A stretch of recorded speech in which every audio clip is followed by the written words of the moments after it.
Murdered sole suspect. Clever, because there's only one suspect, but also the guy you play as is dead. So, yeah, homonyms.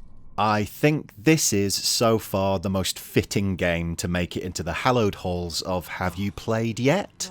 I'm not actually sure how to say that out loud. Upwards inflection even when I'm just saying it as a generic series title? Who knows.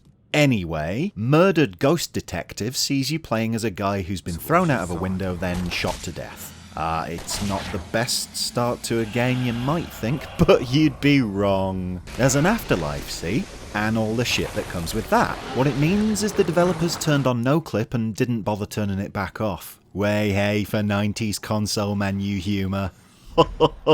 So you wander around this world as a dead bastard in some seriously wanky clothes, and I know that because I'm super fashionable, while trying to solve your own murder.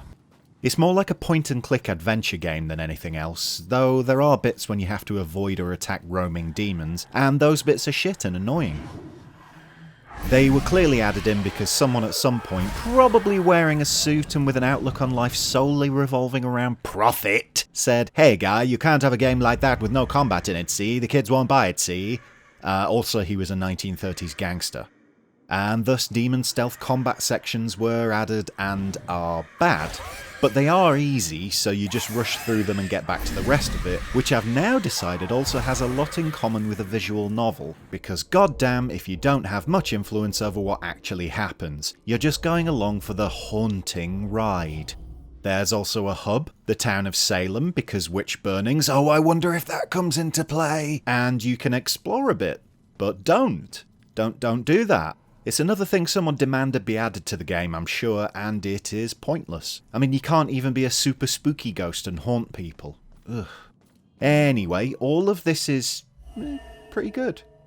I'm not effusive with my praise, but the simple fact is I paid about £8 for Murdered Afterlife Police. For those quids it gave me around 5 or 6 hours of schlocky entertainment. Something different from running around shooting foreigners in the face, and something that didn't throw endless pack openings at me.